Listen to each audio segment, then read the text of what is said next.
के तो दे,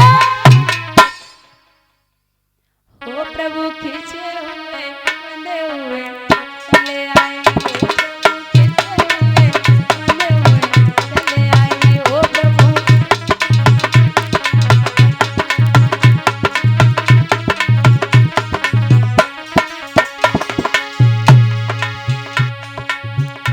पाया धन्ना ने पत्थरों को प्रभु मान कर, हो पाया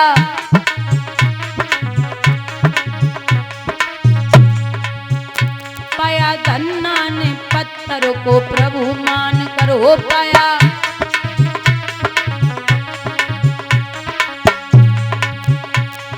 विद्वान लिखते हैं कि पाया धन्ना ने पत्थर को प्रभु मानकर। धन्ना कौन है? जैसे आजकल कोई ज्यादा पैसे वाला हो जाए या कोई किसी से बात ना करे तो बोलते हैं कि अरे बहुत बड़े धन्ना सेठ हो, है ना, कहावत सुनी धन्ना सेठ। ये धन्ना सेठ था कौन? ये छोटा सा बालक था 5 वर्ष का। गांव में एक महात्मा जी शालिग्राम की मूर्ति लेके प्रभु की और निकले, वही ठहर गए।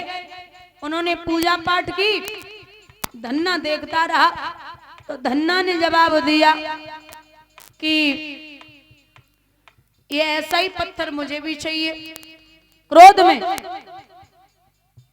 बोले ऐसा ही पत्थर चाहिए। तो मैया बोली लाला अब ऐसा पत्थर कहाँ से देवे? बोले हमें इस बाबा का ही पत्थर चाहिए। अब बाबा जिद्दी नहीं, बाबा बोले मैं नहीं दूंगा, मेरे प्रभु हैं, मैं नहीं दूंगा।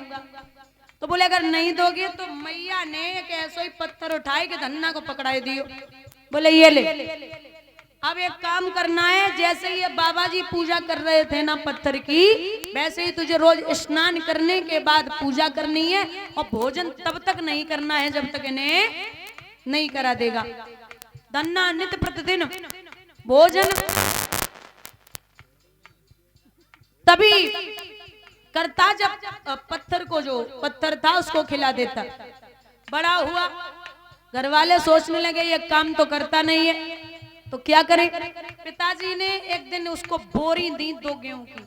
बोला गेहूं की बुवाई होने को है, गेहूं बो के आ खेतों में, दिन भर पूजा पाठ। धन्ना ने गेहूं की बोरी ली, लेकर के चला।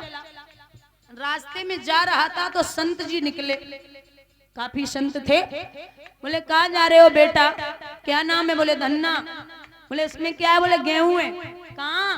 बोले खेत पे बुवाई करनी है गेहूं की। बोले मैं 15 दिन से भूखा हूँ और कुछ भोजन पानी नहीं है, एक काम करो ये गेहूं हमें दे दो, मैं अपनी व्यवस्था कर लूंगा। धन्ना बोले जैसे हमारे वैसे तुम्हारे ले जा, हमारा तो काम ही कम भाव है। महाराज बोरियां दोनों संतों को दे दी। अब धन्ना विचार करता घर पे जाऊंगा तो बाप हड्डी तोड़ देंगे, तो क्या करना है। तो वो 2 बालू की बोरी भर के पूरे गेहूं वो जो खेत था उसमें बो के चला आया। अब बालू से खेती होगी। घर पे आया, 2 महीने के बाद गांव वाले लोग आए पिताजी से कहने, बोले आपकी फसल अब की बार इतनी अच्छी है कि शायद पूरे जिले में, क्षेत्र में फसल नहीं होगी। धन्ना बोला ये भी मजाक करने आ गए, बालू से खेती उगती है भाई, है गेहूं आते हैं। बोले होगा वो तो देखा जाएगा। पिता देखने पहुंचे, 3 महीने के बाद देखा तो फसल बहुत अच्छी खड़ी है। बोले मान गए धन्ना ऐसा कौन सा तेरा हाथ से लगा है गेहूं जो इतनी अच्छी फसल आई है। धन्ना खुद देखने पहुंचा, वो सच में ही बहुत अच्छी फसल है।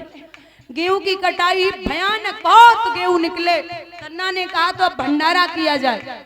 और आज इतना भंडारा हुआ, इतना बड़ा भंडारा हुआ, सब लोग प्रसन्न हैं। उसी दिन से लोग धन्ना को धन्ना सेठ बोलने लगे। ए पाया धन्ना ने पत्थर को प्रभु मान कर, हो पाया।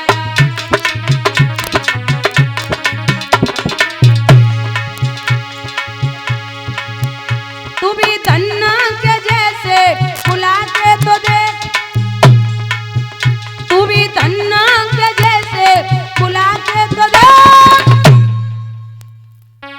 ओ प्रभु खींचे हुए चले आएंगे, हो प्रभु।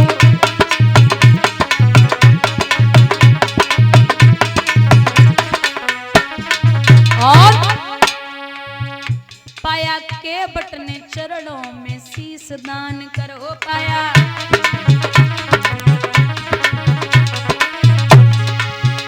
तू भी के बट के जैसे बुला के तो देख, तू भी के बट के जैसे बुला के तो देख,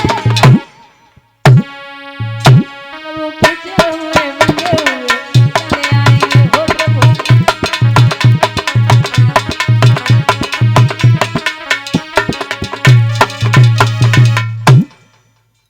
भैया आज यहाँ भगवान ने जवाब दो हमें, तो जो ना है पता कौन से जंतर मंत्र होते हैं जो पढ़े जाते हैं भगतई में। ललिता बोली हाँ बताओ क्या चाहिए। थोड़ो काम करो, हल्दी और चावल लाओ थाली में। आए गए और बोलो नहीं वो कुछ हो रहा अल्लाह आए गो, और बोलो लोटा पानी अल्लाह आए गो, और बताओ। बोले अब तो कुछ सुना है लेकिन ललिता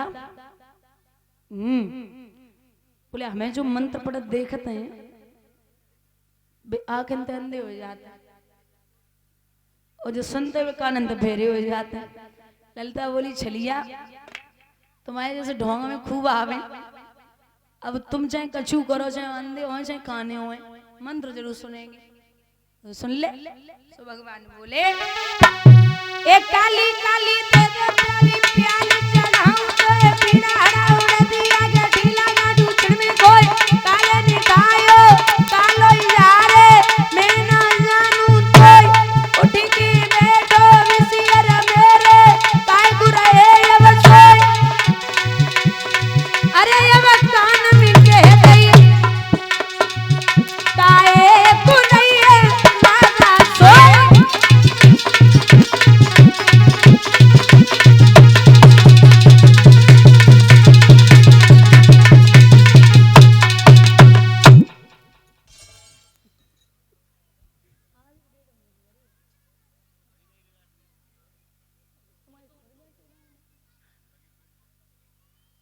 भैया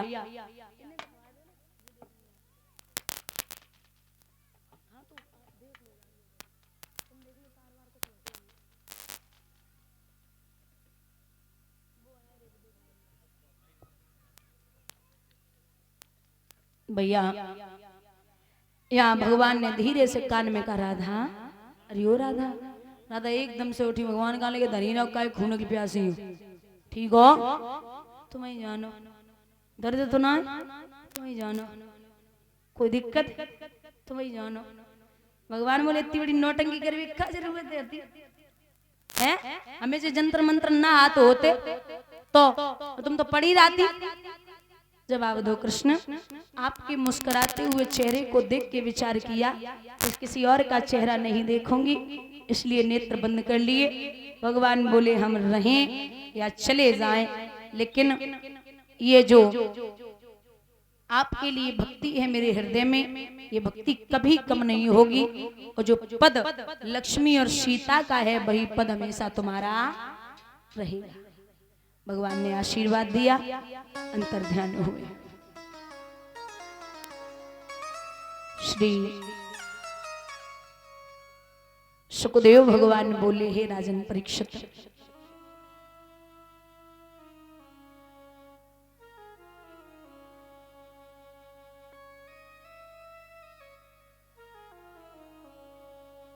प्रसंग उठता है प्रभु ने सखियों के साथ में महाराज कैसे किया।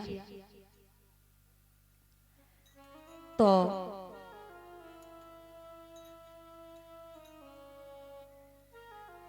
एक समय की बात है, भगवान से सखियां बोलेंगी कृष्ण आप मेरे साथ में महाराज कब करोगे। भगवान बोले समय आने पर। वो समय आया, बसंत ऋतु की पूर्णिमा। भगवान ने इशारा दिया योग माया को जाओ यमुना के किनारे सुंदर सी जगह बना के आओ। योग माया ने यमुना के किनारे सुंदर सी जगह बनाई। भगवान ने उस जगह को देखा तो बड़े प्रसन्न हुए। होठों पे बंशी रखी और बजाना प्रारंभ कर दिया। महाराज ऐसी मुरली की धुन सखियन को पागल कर रही। कोई अगर पति को खाना देवे को जा रही तो पति को खाना गैया के पास में, गैया को भूसा पति के पास में।